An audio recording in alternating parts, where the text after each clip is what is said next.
Hey, how are you? Have you had a good week? It's been cold, hasn't it? Although it's warmed up a bit again now.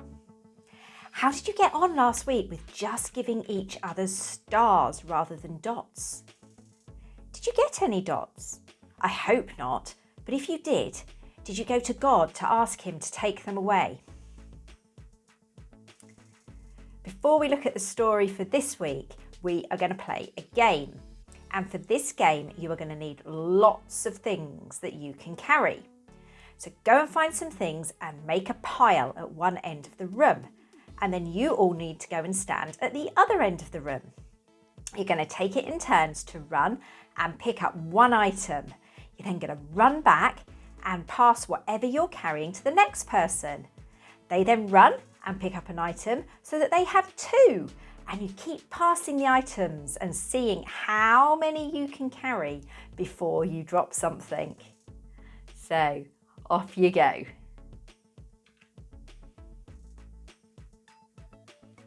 How did you get on? Did you manage to carry all of the items that you collected? Last week, we heard a story about Punchinello, a wooden wemmick, who discovered just how special he was to Eli, the woodcarver. Well, this week, we're looking at another story about Punchinello. Let's see what he gets up to. You Are Mine by Max Lucado, illustrated by Sergio Martinez. Punchinello lived in Wemmicksville. Just like other wemmicks, he was made of wood. Just like the other wemmicks, he was carved by Eli, the wemmick maker. And just like the other wemmicks, he sometimes did silly things. Like the time he began collecting boxes and balls. Things started getting crazy when a wemmick named Tuck bought a new box. Others had boxes, but Tuck's was a new box. Tuck loved his new box. He thought it was the best box in the village. It was brightly colored, and he was proud of it. Too proud, perhaps. He strutted up and down the street, showing off his box. "Have you seen my new box?" he would ask the wemmicks he passed on the street. "Would you like to touch my new box?" Tuck marched right up to Punchinello. "Don't you wish you had a new box?" he teased. Punchinello thought Tuck's box was beautiful, and he began to wish for a box of his own. Tuck kept showing off his box, thinking he was better than the other wemmicks just because he had a new box. Nip, another wemmick, disagreed. "My box is just as good as Tuck's," he said as he showed off his box to wemmicks on the other side of the street. Nip's box was not new, but it was a bit bigger and a bit brighter and a bit more than Tuck could take. Tuck got very quiet and gave Nip a mad look. Then he had an idea. He stepped into a store and bought a ball. Now he had more things than Nip. He had a box and a ball. Nip frowned at Tuck's ball. Nip could do better than that. He bought 2 balls. With a smile on his face, 2 balls and a box in his hands, he marched over to Tuck's and smirked. "Now I have more than you." Before he knew it, Tuck was in the store buying another box. Then Nip ran to buy another ball. Then Tuck bought a ball and Nip bought a box. Ball, box, ball, box. Tuck, Nip, Nip, Tuck. On and on it went. Someone could have stopped the whole mess right there. In fact, that's what the mayor tried to do. "You two are being silly," he said to Nip and Tuck. "Why, who cares who has the most toys?" "You're just jealous," they replied, "because you don't have any." "Jealous of you? Ha!" But within a few moments, the mayor was in the store buying an arm full of boxes and balls. Other wemmicks began to join in. The butcher, the baker, the cabinet maker, the doctor from up the street, and a dentist from down the street. Before long, every wemmick wanted to be the one with the most balls and the most boxes. Some boxes were big, and some were bright. Some balls were heavy, and some were light. Tall people carried them. Small people carried them. Everybody carried them. And everybody had the same thought. Good Wemmicks have a lot. Not so good Wemmicks have little. When a Wemmick walked down the center of Wemmicksville with a stack full of balls and boxes higher than his head, the people stopped. "Now there goes a good Wemmick," they would say. But when a Wemmick passed by with only one ball or one box, the others would shake their heads and think, and maybe even whisper, "Poor Wemmick, poor, poor Wemmick." Of course, Punchinello didn't want to be called a poor Wemmick, so he decided to get as many boxes and balls as he could. He searched through his closet until he found one little ball. He dug into his pocket and found enough money for one small box. "I know what I'll do," he declared. "I'll sell my books to get more money to buy more boxes and more balls." So he did. He bought a blue and green box with clouds painted on the sides, but he still wanted more. "I'll work nights to get extra money," he told himself. So he did, and he bought a ball. And since he was working nights, he didn't need his bed, so he decided, "I'll sell my bed." And he did just that, to buy 2 more balls. Soon, Punchinello had an armful, but other Wemmicks had more. Some of them had so many boxes and balls they actually had trouble walking. "It's hard keeping up with all my balls and boxes," they would say, acting like they were complaining, but really they were bragging. But then somebody changed the rules. It was the mayor's wife. She was very proud of her boxes and balls. She not only had a lot of them, but she had special kinds of them. She bought them at the fanciest stores with funny names, and left the names on the boxes so everyone would see them. She wanted to be the best Wemmick. One day she had an idea. "Not only will I have the most, but I'll go the highest." So she climbed on top of one of her boxes and shouted, "Look at me, everybody!" Immediately, all of the box and ball people tried to outdo her. One climbed on a fountain, another on a balcony, another one onto a roof. It was the mayor who spotted the mountain, however. Behind the village of the Wemmicks was Wemmick's Peak. "I'm going to the top of the mountain," he shouted, hoping to get there first. The race was on to see which Wemmick would have the most and climb the highest. Wemmicks loaded with boxes and balls began running up the mountain. It was a crazy, crazy race. Since the wooden people couldn't see where they were going, they bumped into each other. Since they were exhausted, they fell over their own feet. Since the trail was narrow, some fell down the side of it, but they kept on going. Bringing up the rear was Punchinello. He was having a hard climb, harder than the rest. After all, he'd only been a good Wemmick for a short time. He wasn't used to carrying so many boxes and balls, but he was determined. He kept putting one little wooden foot ahead of the other. But since he couldn't see, he didn't know he was on the side of the trail. And since he couldn't see, he didn't know that he had left the trail. All he knew was that all of a sudden, he was all alone. "I must be ahead of everyone else," he thought to himself. And so he kept climbing, up and up and up. "I must be very near the top. I'm such a good Wemmick, I'll be the highest with the most." About that time, Punchinello's foot caught the edge of something. He tried to keep his balance. His toys swayed to the right and then to the left. He leaned back and then forward, but he couldn't stop. He was going to fall. He didn't know, however, that he had walked up the trail to Eli's house. He tripped on the step of the porch and tumbled through the front door of Eli's workshop. When Punchinello realized where he was embarrassed. For a long time he stayed face down on the floor, surrounded by his boxes and balls. One of the balls rolled across the floor and stopped at Eli's workbench. That's when the wood carver turned around. "Punchinello?" Eli's voice was calm and deep and kind. The Wemmick still didn't move. He could feel his wooden face turning red. "Looks like you've been carrying a big load."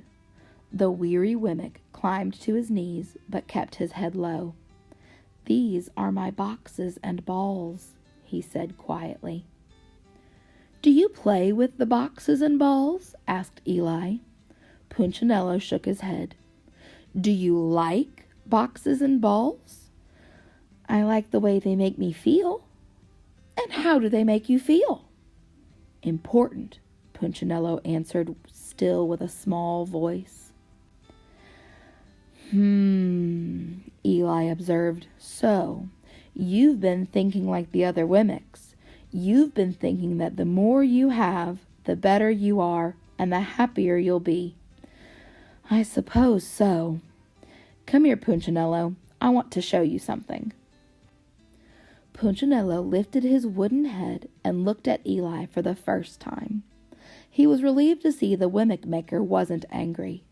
Punchinello followed Eli over to the window. "Look at them," Eli said. Punchinello looked out the window at the swarm of Wemmicks still climbing the mountain. They were tumbling, stumbling, fighting each other, even elbowing each other to get ahead. "Do they look happy?" Eli asked. Punchinello shook his head. "Do they look important?" "Not at all," Punchinello said, noticing the mayor and his wife. The mayor was on the ground, and she was stepping on his back. She had a box on her head, and he had a ball in his mouth. "Do you think I created the Wemmicks to act that way?" asked Eli. "No." Punchinello felt a big hand on his shoulder. "Do you know how much those boxes and balls cost you?" "My books and my bed, my money and my house. My little friend, they cost you more than that." Punchinello was trying to remember what else he had sold when Eli continued. "They cost you happiness. You haven't been happy, have you?" Punchinello paused. "No." "They cost you friends. And most of all, they cost you trust. You didn't trust me to make you happy. You trusted these boxes and balls." Punchinello looked at the pile of toys. All of a sudden, they didn't seem so valuable. "I kinda messed up." "That's okay," Eli replied. "You're still special." Punchinello ducked his head and smiled. "You're special not because of what you have. You're special because of who you are. You are mine. I love you. Don't forget that, little friend." "I won't," Punchinello smiled. Then he paused and asked, "Eli?" "Yes?" "What should I do with these boxes and balls?" "Perhaps you should give them to someone who really needs them." Punchinello turned to leave, but stopped again. "Eli?" "Yes?" "I don't have a place to sleep." Eli smiled and offered, "Would you like to sleep here tonight?" "I sure would. I'm very tired." And so that night, Punchinello slept on a bed of wood shavings. He slept well. It felt good to be in the house of his maker. Thank you for listening to this story. I want you to remember the most important sentence in this book. You're special, not because of what you have. You're special because of who you are. Don't forget that, little friend. It's another great story, isn't it? Well, here's a few things for you to chat together about. Can you think of times when you've been like Punchinello and wanted to have things just because your friends have got them? Do you think having lots of things makes you happy? And what does Eli say is most important?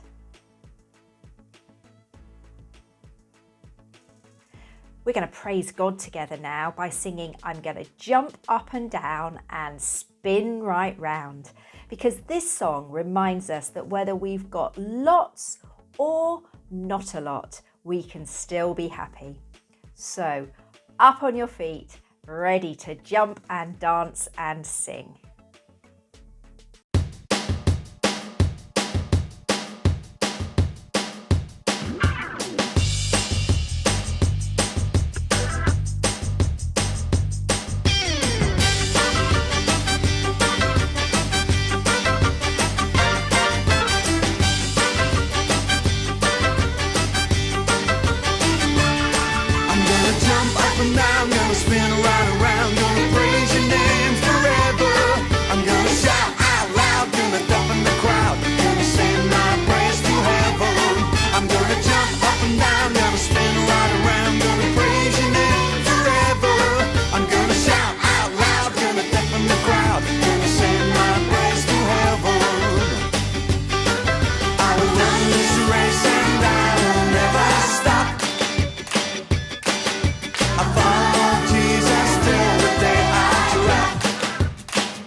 Such a lot when you got not a lot. What?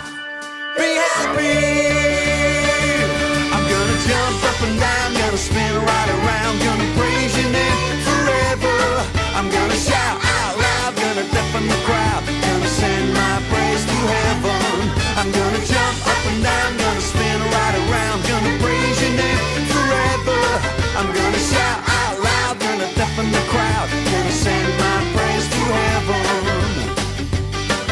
I'll run this race and I will never stop.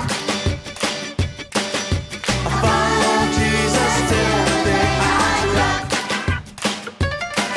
I can do all things through Christ who strengthens me. When you've got such a lot, when you got not a lot, what? Be happy.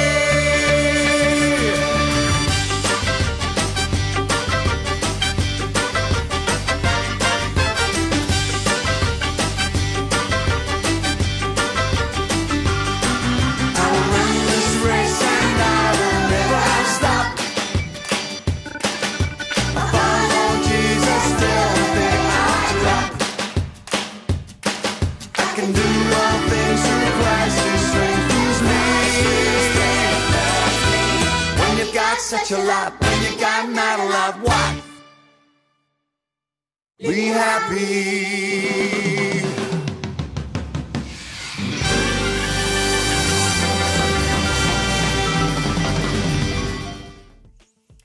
As you listen to Punchinello's story, did it remind you of yourself? We all want to be like others. I'd like you to find an empty box and then write or draw things on a piece of paper that you have wanted just because other people have them. Say sorry to God as you put the bits of paper with these things on in the box. And then thank God that you are special to Him because you are His child. Have a great week, stay safe and well, and let us know how you are all doing. See you soon.